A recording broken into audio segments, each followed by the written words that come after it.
تو اس کی اس بیماری میں اضافہ ہوتا ہے۔ فیسیولوجسٹ کو بھی چیک کروایا اور وہ میڈیسن لے رہی ہیں، تو وہ کہہ رہی تھی کہ وہ ان سب حالات میں روزہ چھوڑ سکتی ہیں۔ اس سے میں لا علمی کی بنا پر نہیں کہہ رہا ہوں، میں نے کہا کہ کسی گزشتہ سال یا ابھی سال بھی پورا نہیں ہوا، میں یہاں کی ایک خلیج کی بڑی یونیورسٹی کے اسی شعبہ ڈپریشن کے شعبہ کے کئی ایک پروفیسر سے یا ڈاکٹر سے ملا، جو فاطمہ نور صاحبہ آپ کی سہیلی نے جو وجہ بتائی ہے، ایسی صورت میں آپ کے لیے روزہ رکھنا گناہ ہے، آپ پر فرض ہے کہ روزہ چھوڑیں جب ڈپریشن کا مسئلہ ہے اور ڈپریشن کے لیے آپ کو میڈیسن لینی پڑ سکتی ہے۔ ایسی صورت میں آپ روزہ رکھیں گی تو گناہ گار ہوں گی، کیونکہ نبی صلی اللہ علیہ وسلم نے فرمایا ان اللہ یحب ان تؤتى رخصه كما يحب ان تؤتى عظائمه، اللہ کو یہاں رخصت پر عمل کرنا ایسے ہی پسند ہے جیسے صحت مند کا روزہ رکھنا پسند ہے۔ تو آپ کو اللہ نے رخصت دی ہے، اللہ کا شکر کر کے رخصت پر عمل کریں، روزہ نہ رکھیں، اپنی بیماری میں رزق نہ لیں، اپنی بیماری میں اضافہ کا سبب نہ بنیں، اور اس اللہ کی رخصت پر شکر کریں، جیسے اللہ تعالیٰ نے ان آیات میں کہا ہے کہ لعلکم تشکرون، تاکہ تم شکر کرو۔ بعد میں آپ کو اللہ شفا دے، کیونکہ ڈپریشن سے شفا مل جاتی ہے، لیکن اس کے لیے آپ کو مینٹلیٹی OCD وغیرہ یعنی کسی قسم کا ٹینشن نہ لیں، اللہ پر توکل رکھیں، اور آپ کو یہ پتہ ہونا چاہیے کہ یہ صرف نفسیاتی اور ذہنی بیماری ہے۔ مینٹلی طور پر آپ اچھا سوچیں گی اور زیادہ فضول نہیں سوچیں گی، زیادہ ڈیپلی نہیں سوچیں گی، اکیلے نہ رہیں، قرآن کو تدبر سے پڑھیں۔ اور ایک بات میں بتاؤں، اور یہ مجرب چیز ہے، بہت سے ایسے لوگوں کے کیسز ہیں میرے پاس، آپ رات اتنی دفعہ سورہ النبا عما یتساءلون عن النبأ العظیم ایسے پڑھنا برائے پڑھنا نہیں، ایک ایک لفظ کو سمجھ کر تدبر کے ساتھ پڑھیں، جہاں اللہ تعالیٰ نے رات کے سکون اور ذہن کے سکون کا ذکر کیا ہے۔ بار بار ان آیات کو پڑھیں، کم از کم 3 دفعہ، یا اتنی پڑھتے رہیں کہ نیند آ جائے، اسی حالت میں سو جائیں۔ اور میں گارنٹی کے ساتھ کہتا ہوں کہ چند دنوں میں آپ کی ڈپریشن میڈیسن کم ہو جائیں گی اور ڈپریشن سے آسانی سے آپ نکلنے لگیں گے، اور پھر اللہ تعالیٰ راستہ بھی آپ کے لیے آسان کرے گا۔ یہ تو میں نے ایک فائدے کے طور پر بات بتائی۔ رہا مسئلہ آپ کا سوال تھا کہ انزائٹی اور ڈپریشن ہے، کیا میں روزے چھوڑ سکتی ہوں؟ میں نے کہا کہ اس رخصت پر چھوڑنے کی رخصت پر عمل کرنا آپ کے لیے ضروری ہے، ورنہ گناہ گار ہوں گی۔ ادھر جی کوآپریٹیو نے سوال کیا ہے یہاں پر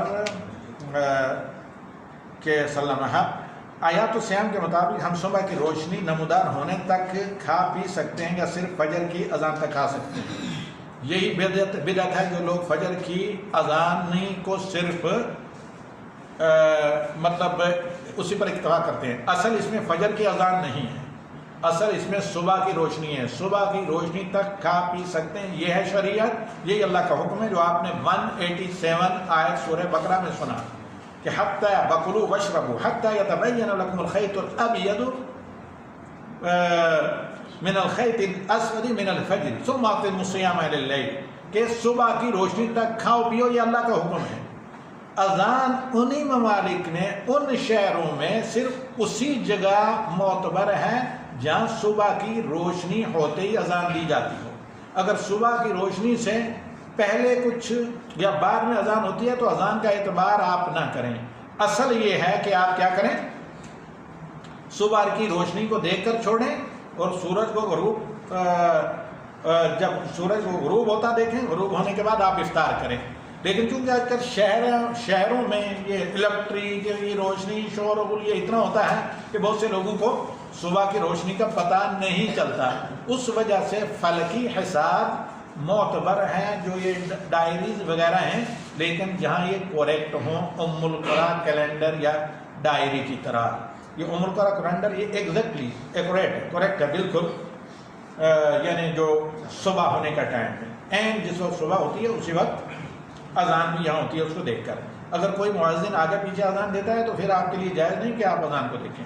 اصل یہ ہے کہ صبح کی روشنی معتبر ہے، صبح کی روشنی جب آپ کسی بھی طریقے سے معلوم ہو کہ صبح کی روشنی ہو رہی ہے، چاہے وہ دیکھ کر آپ کو افق میں صبح کی روشنی نکلتی نظر آئے، چاہے وہ آپ کو فلکی حساب کی جو آپ کے پاس گوگل ٹائم ٹیبل ہے اس کے ذریعے پتہ چلے، چاہے وہ مؤذن کی اذان کے ذریعے معلوم ہو، چاہے وہ کسی کے بتانے کے ذریعے معلوم ہو، جیسے ابن ام مکتوم کو لوگ مدینہ میں کہتے تھے اصبحت صبح ہو گئی، یا جیسے آج کل مدینہ وغیرہ میں اور برِ صغیر میں بعض جگہ توپ کے گولے داغے جاتے ہیں یا اس کی آواز سے آپ کو معلوم ہو معتبر صبح کی روشنی ہے نتھنگ ایلس. اب صبح کی روشنی کا آپ کو علم کیسے ہوتا ہے؟ اذان کے ذریعے ہوتا ہے، دیکھ کر ہوتا ہے، کسی اور آواز کے ذریعے ہوتا ہے. تو اس پر آپ سحری کھانا بند کریں. جی اور کوئی کوشچن؟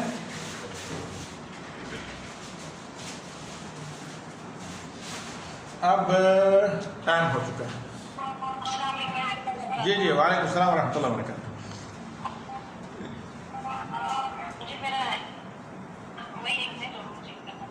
جی بولیے ہے ابھی 1-2 منٹ ہے. یہ کوشچن ہے کہ کسی بہن کو ہے نا ہیوی ڈپازٹ پہ کر لینا تھا. جی مطلب ہمارے پاس آئے تو ہم بولے کہ وہ جائز بھی اس لیے ہم نے ان کو لوٹا دیے. تو کسی بھائی کو مطلب پیسے دے دیے بولے ان کو ضرورت تھی. جی ہم انہوں نے ان سے پیسے لے لیے ہیں اور ہم اس کو کرایہ دے رہے ہیں. تو پھر یہ مطلب وہی حساب ہو رہا ہے کہ ہیوی ڈپازٹ ہم تو نہیں لے رہے لیکن وہ بھائی کو پیسے دے کر وہ ہم کو کرایہ دینا چاہ رہے ہیں. وہ بھائی ہم کو کرایہ دینا چاہ رہے ہیں، ان کے پیسے یوز کرتے. یہ ہمارے لیے لینا جائز ہے؟ اگر آپ کو پتہ ہے کہ یہ وہی ہے جس میں ربا ہوتا ہے تو نہ لیں، کیونکہ یہ تعاون علی الاسم والعدوان ہے. اور اللہ تعالیٰ قرآن میں آپ کو جب آپ کو شیور نہیں پتہ ہے کہ ڈائریکٹ نہ دے کر گھما پھرا کر وہی چیز دے رہی ہے، وہی کام ہو رہا ہے، تو پھر آپ کے لیے لینا جائز نہیں. کیونکہ وتعاونوا علی البر والتقوی ولا تعاونوا علی الاسم والعدوان، اس آیت کے تحت کسی بھی برائی کے کام میں تعاون کرنا جائز نہیں. جی وعدہ ہو گیا سسٹر شبان؟ جی برائے کرم سسٹر رفعت روحی، یہاں ٹائم میرے خیال میں اب صرف 1 منٹ یا 2 منٹ باقی ہیں. اگر مختصر سوال ہو آپ سوال کیجئے، میں آپ کو جواب دے کر پھر چلتا ہوں.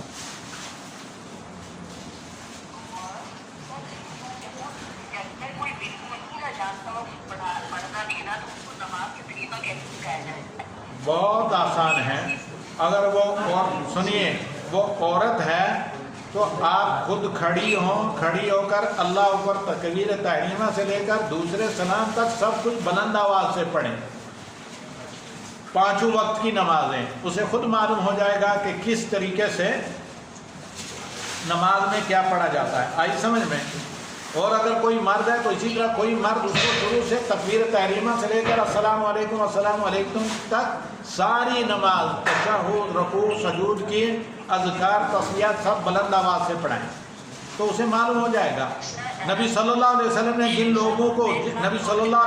جن لوگوں کو نماز سکھائی ان میں سے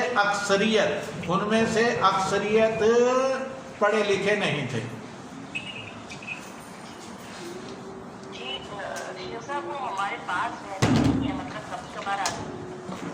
تو کوئی مسئلہ نہیں، کبھی کبھار بھائی ایک دن میں نبی صلی اللہ علیہ وسلم پڑھے لکھے نہیں تھے.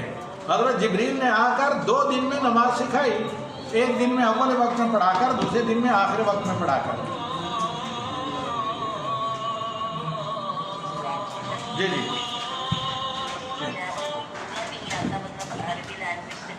کوئی آئے جتنا آ سکتے ہیں آئے، نہیں تو صرف الحمدللہ کی ایک آیت معلوم ہے تو قیام میں وہی 7 دفعہ پڑھیں. کچھ بھی نہیں معلوم ہے سبحان اللہ الحمدللہ اللہ اکبر پڑھیں اور پوری نماز پوری کریں، نہ چھوڑیں.